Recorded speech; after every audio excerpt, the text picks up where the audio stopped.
Let's go live now to Israel and get reaction from Mark Regev, who is an advisor to and spokesman for the Israeli Prime Minister. Mr. Regev, welcome to the programme. Had you hoped the court would throw this case out?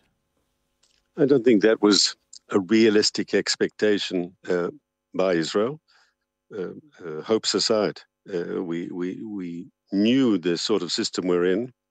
What is interesting is the court did not rule on its jurisdiction, so it's not clear that they'll claim they have jurisdiction.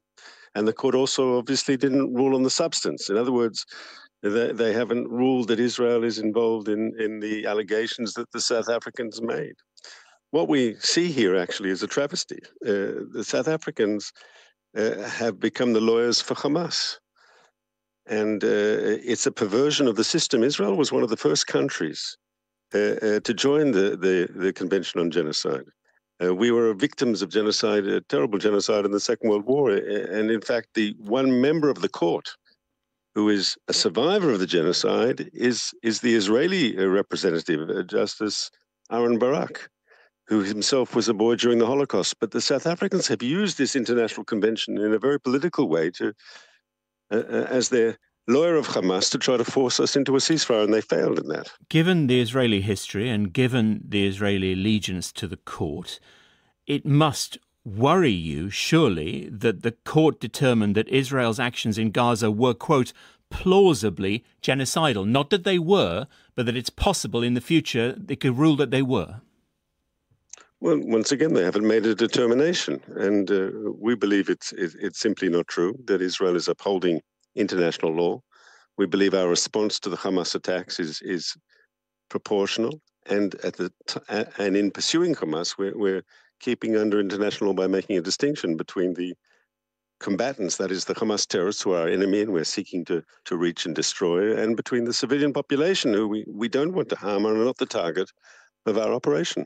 The judge said the plight of children was especially heartbreaking. You'd concur with that? Of course, I agree with that. I also agree that we have to make sure that humanitarian aid gets into the Gaza Strip. A lot of things that the justices said there are things that Israel is committed to as a democratic society. We do abide, independent of any discussion in the ICJ, we do abide by international law. It's part of our DNA. We do not deliberately kill civilians. We do not target civilians.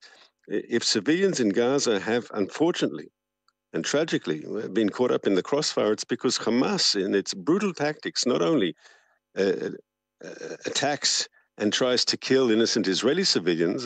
We saw that on October 7th with the massacre, and we've seen that in the countless rocket attacks, rocket barrages on Israeli cities since. But in the way they treat their own people, using Gaza civilians as human shields for their war machine in a very callous, calculated, and there is, no thought whatsoever about human life. This is the enemy we're up against. Now, if Israel is not deterred by the fact the court thinks it's plausible that Israel's committed acts that violate the Genocide Convention, surely the US might be deterred by that, and it threatens the US's eventual support. Well, I think we heard from the administration today, the administration in Washington, very strong remarks against this charge of genocide, this wrong charge, yes. It really is a perversion of reality, and we've heard similar things from other Western countries.